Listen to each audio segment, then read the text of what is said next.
What is going on, everybody? Welcome back to Have More Than Money. In today's video, Jared and I are going to be discussing why dropshipping is dead. Yeah. All right, maybe not completely dead, but why the most popular type of dropshipping is out the window and why most people fail using this method. Yeah. Like Mike said, dropshipping really is dead for most. It's not dead for all, but it's dead for most. And to get into who it's dead for, it's dead for people that think that they're going to take cheap products from AliExpress, list them on their website for 5 times as much, and then sell it directly from China using Facebook ads. If you are following that method, then I want to tell you something. 1, you're fighting over crumbs, and 2, you probably were scammed. Chances are the person that sold you that course, the only money they're making is from the course they sold you. Yeah, we actually just had a client recently join the More Than Money community, and we invited him into the group with me. Obviously, warm welcomes from everyone, and he simply said, he was like, "Yeah, my ePacket AliExpress account got moved up to 80-day lead times." And luckily, he was not alone. Most people in our community have dropshipped with AliExpress, and luckily, they were able to find our program where we were able to kind of steer them in a different direction because, like I said, they're not alone. If you failed with AliExpress, I know Jared and we can say ourselves have failed in that business model. And I would say we failed more than as much as you possibly can. Yeah. I think losing $10,000 on a business is kind of the ultimate failure. But yeah, Jared, if you want to kind of go into more specifics. Yeah, I mean, listen. Like Mike said, we lost over 10 grand before we finally pulled the plug. When it comes to a business, you can kind of feel if you're growing, if you're doing the right thing, and what we realized was that what we were doing, it wasn't leaving us with anything to show for it. It was like we tested a piece of crap product and then we lost a lot of money, but then there was no growth. It was like, and we hired mentors, just like most people have, we hired mentors. But the reality is that some mentors just honestly are bullshitters. They're bullshit artists. They're not telling you the truth. They're doing what they can to keep getting your money, So it was like we were asking for help and we weren't getting it. And eventually we finally realized that it was time to call it quits when we tested probably 70 or 80 products and we had, like we said, nothing to show for it. No results, no really experience, no knowledge. So, when it comes to that business, there's a lot of issues with it. You're trying to open up a boutique almost. You're trying to sell, like I said, a piece of plastic for cheap margins with long shipping times. It doesn't make sense, think about it. Your marketing way is Facebook ads, right? Facebook ads typically are low converting compared to Google, but also you're selling something cheap, which means you have to convert at a high level, otherwise you won't profit. So it's like you're putting yourself almost like a double-edged sword, it's like there's 2 reasons why you're gonna lose. 1, the shipping times are slow. 2, you have to convert at a high level, but you're using a platform where people don't typically shop. Plus you're selling plastic. And last but not least, the chance of getting chargebacks is much higher. And when it comes to high ticket, if you get a chargeback, well, guess what? A customer has to sign for delivery. So in order for the customer to have the item, they had to have signed off for it. So you can use that as proof and almost every time win the chargeback. When it comes to low ticket, there's no proof of delivery. So you're going to lose almost every single chargeback. There's not many benefits that I can find to doing that business model. Yeah, and a couple of things I want to touch on out of that little spiel there is, Jed, 1, I think I'm going to disagree with you on you talked about our mentor that we hired. And, we did pay him a nice chunk of change because he was an expert in the field. Like he showed us all the proof that we need. He was clearly succeeding in the business model. And at the same time, while there are going to be people who are actually successful in every business model, 1, he was making more money selling his information than he was actually doing the drop shipping. So that's kind of a red flag in and of itself. And 2, I think it's also just a huge telltale sign that here we had this expert mentor, but he wasn't able to help majority of his students. And so the question then lies, is the flaw in the mentor or is it in the business model?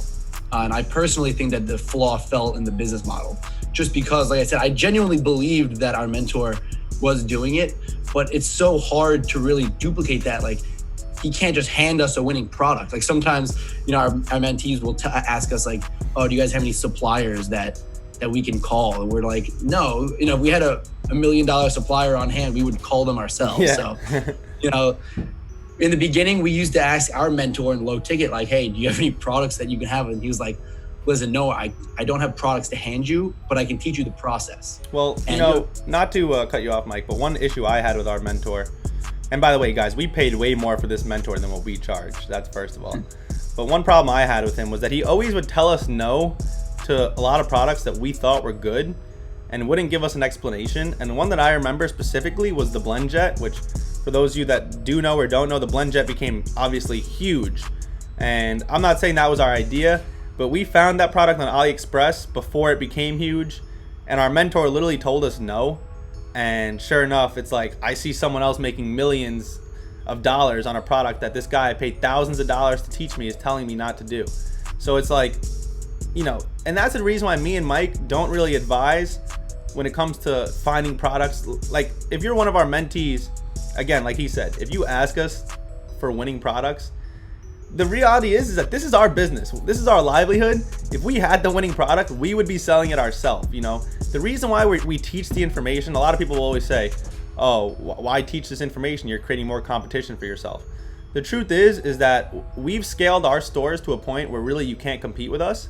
And if we can find more products to do that with, we would, and we could, but we think that it would make more sense to just share this information with the world, because we know that there will always be too many products for us to sell. Like the truth is, there's hundreds of thousands of suppliers out there in the high ticket game that you can make serious money with, and new ones are being invented every day. But guess what? You only need really 5 to 10 supplier relationships to be making $30,000, $40,000 a month profit. Like me and Mikey have called over 100 plus suppliers and probably landed, I think between all of our stores, we work with like 70 to 80 suppliers, and between those 70 to 80, probably around 20 to 30 actually make money. So, it's a big... I think that also, we've talked about this in past videos, between rich and poor mindset.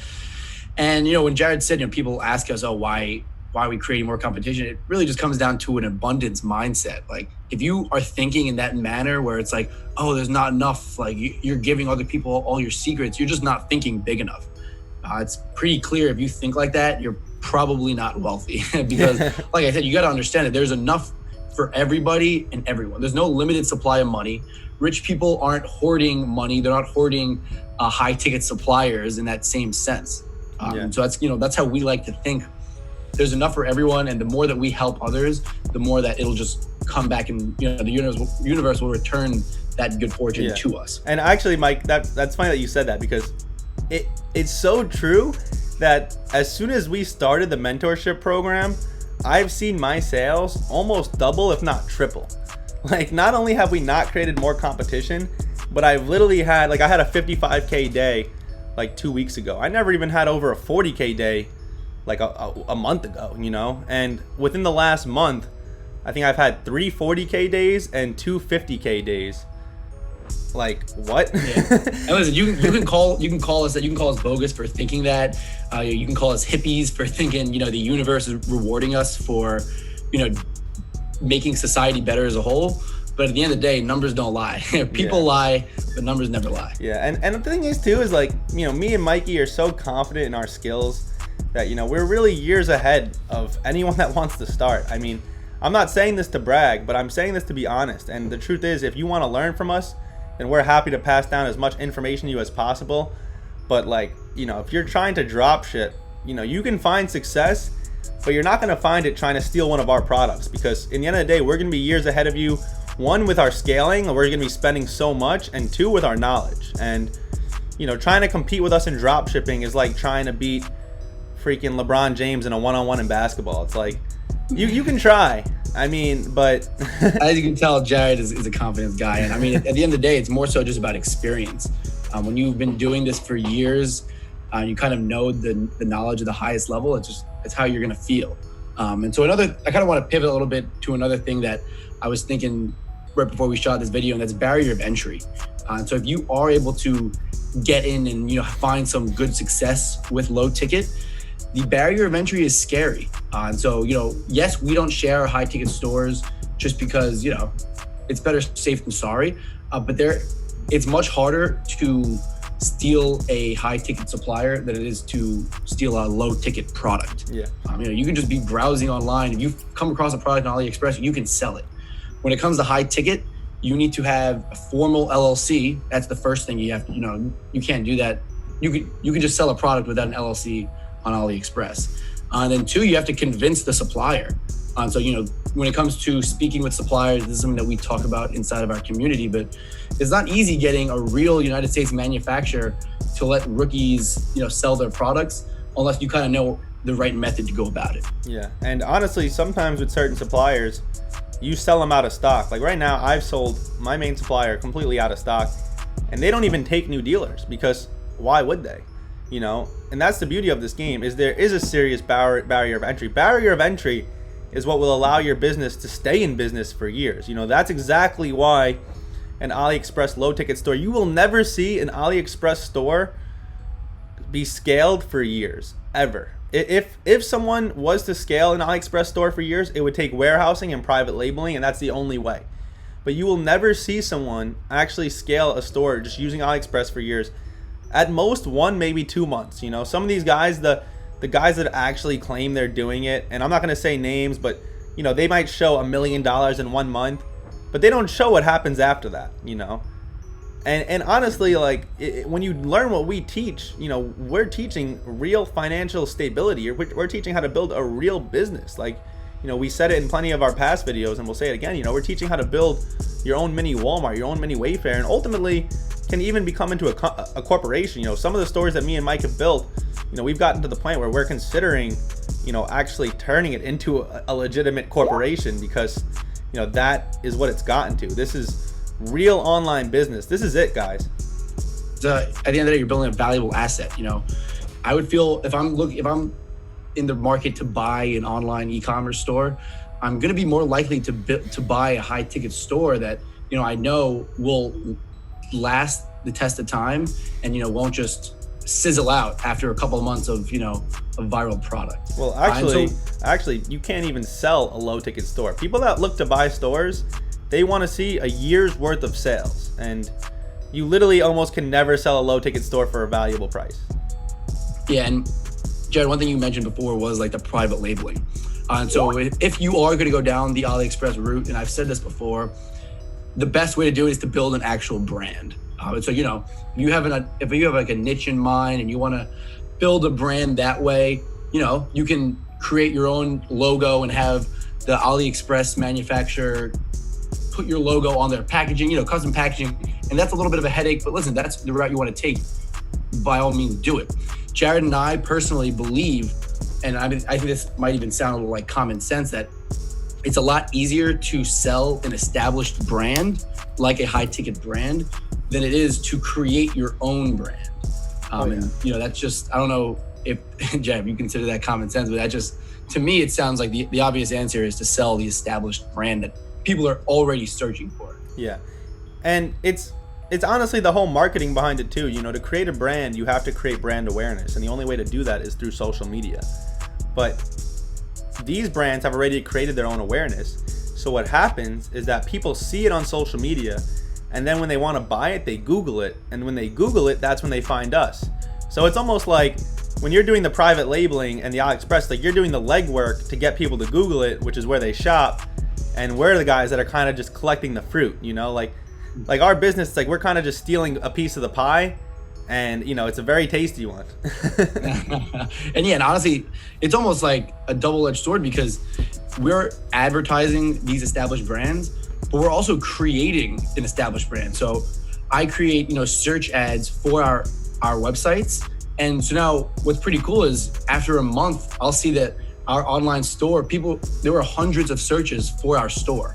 And I think that's pretty cool in and of itself, that, people are going to Google and searching in our store, when it's like, all right, yes, now we're selling brands and we're creating our own brand. Yeah. And I mean, one of my stores specifically, has had over 1 million people visit since we opened it in early 2018. So it's like when you have 1 million people visit your website, word of mouth becomes natural. it's like you're creating something that's actually real, you know, a store that people may talk about, you know, who knows, like you're not just creating some, like I said, one product boutique, a trendy, you know, what we sell are things that people actually need, things that people actually will pay big money for. You know, it's not, we're not trying to convince people to buy these products. They already know they want the products, and like we said, they just simply Google it and they find us. It's really, it's like a sales cheat code almost, because it's like a lot of these people, they're writing these huge copy, this ad copy, these sales pitches for, it's like they're writing paragraphs of sales pitches for a $20 item, and it's like we don't have to do any of that, and we're selling a $2,000 item. It's like we're copying and pasting descriptions that our client gives us, and we don't copy and paste from competitors or do anything, you know, gray hat or black hat. We literally just take what our supplier gives us and put it on our website. And the best part is we sell for the best price online too, so it's not like going anywhere else is beneficial to the customer. It's like we have nothing to hide, where it's amazing. I mean, we could sleep at night, make good money, wake up, and then make good money again. Yeah, and Jay, I think something that you touched upon before was while we were doing the low ticket, it almost just felt wrong in a way. Like something inside of us just felt like this was just not correct. And you know, we did it for, Jay, I don't even know how many months we did it. It was like, I want to say six, yeah, 8, around that time. I can't even remember. But like I said, the whole time it felt wrong. One, selling crap products like that. It sucks. It'll keep you up at night knowing that you're sending people these Chinese products, and you know they're waiting 3 weeks to receive it, and they receive it, and it's like, all right, this is just not worth it. And now that you know we're doing the high ticket, we're selling these quality products that are manufactured in the United States. You know, people are finding us, and so that's a nice. You know, that's a segue that I wanted to talk about is Google Ads. You know, so many people really underestimate Google Ads, and simply put, when it comes to advertising on Facebook, you need to find the customer, whereas Google Ads, the customer is finding you. Yeah. And for some reason, a lot of people are intimidated by Google Ads. They think, oh, let me try Facebook first. Let me try low ticket first. You're just wasting your time, honestly. I mean, me and Mike really, our Facebook ad skills, you know, are pretty subpar, and we just don't need it. Like, I mean, listen, people do make good money with Facebook ads, and there are ways to go about it. But Google Ads is really, you know, like we said, when you think about it logically, you know, the cost per clicks are cheaper. You're coming up for searches that people are searching. Like, people are looking to buy the product. So anytime you pay for a click, anytime you pay for someone to come to your website, it's really a potential lead.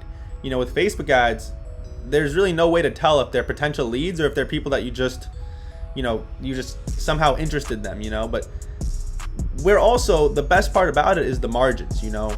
We have products that typically profit us $200 to $400, some even more. You know, we've made as much as $4,000 profit in a single sale. And every time we spend, you know, 50 to 60 bucks in ads, we make a sale and profit. You know, when you're doing Facebook ads, low ticket, AliExpress, you have to make a sale every time you spend 5 to 10 bucks to profit. And you know, I'll tell you guys, it's really difficult to make a sale every time you spend 5 to 10 bucks in ads. It's almost impossible. But to make a sale every time you spend 50 to 60 bucks in ads, it is possible, and it is profitable. And that's why this method works and why that one doesn't, you know. And you know, like I said, if there was a way to make Facebook ads work, I would say you'd have to do high ticket. In the end of the day, the bigger the margins, the bigger the profit, and the better chance of success. I really do believe that, and I stand by it. I stand by it. And I don't want to say that, you know, we don't want to say that it's impossible to succeed. Like we said, there are people doing it. It's not impossible. But if you're looking for, you know, if we're talking like percentages and like chances of success, your chances of succeeding in dropshipping are light years better with high ticket than it is low ticket. And, you know, we know that from experience. We're not going to say anything's impossible, or, you know, we're not going to be the judge of what's possible and what's not. But we're going to tell you from our experience what works and what doesn't. Yeah. And so I think that when I tell people what I do for a living, most of the time I tell them that I drop ship. You know, I try to change up the words, but when I think the connotation around drop shipping is always so negative, because everyone just assumes that I'm selling, you know, cheap Chinese products. And, you know, I would say like 1 out of every 5 people who I tell, they're like, oh, I've heard of that, or I've tried it. And they're like, I'm sure you're not making any money with it. And, then it's like eye-opening when I tell them that, the amount of money that I'm actually making in drop shipping. It's like, that's why drop shipping is dead in the main connotation behind it. Yeah. And I mean, I like what you said there, Mike, about, I forgot what you said that I liked. You didn't like it that much. Yeah. Now I remember. We're not speculators. This isn't a conversation right now of speculation that me and Mike are having. We're not debating. We're talking about years of data here. Like me and Mike are action takers. We're not speculators. We saw a business model with low ticket. We tried it. It didn't work. We saw high ticket. We tried it. It worked. It's not like we're discussing what would be the way to drop ship. We're talking, we've been drop shipping, not just drop shipping. We've been doing online business since 2015. And within 5 years, you try a lot of things, you see a lot of things, you do a lot of things, you spend a lot of money, you lose a lot of money, and you make a lot of money. And we've done all of that. And this is kind of like a 5-year review. This is kind of like us telling you guys, look, we've been doing this for 5 years. We've seen what works, we've seen what doesn't, we've seen where people are scamming, and it's really your choice as to what you choose to do. I get people sending me messages calling me fake, and I'm like, listen, in the end of the day, I still make a full-time living from my business, and that doesn't affect it. So do what you got to do. And that's what we're telling you. You're watching this video. Do what you want with the information. This is just the data we've gathered. I'm sure if you talk to someone else, they would tell you something completely different. But this is just what we've seen. Yep. This is just like Jared said, it's a summary of our 5 years of experience in dropshipping. I think another thing that we can both agree on is PayPal sucks. And I think majority of dropshippers will agree. Whatever kind of business model they do, I think every dropshipper will tell you that PayPal sucks. Anyone that's done over $1 million in sales has had some issues with PayPal. That I can guarantee. Yeah, no, exactly.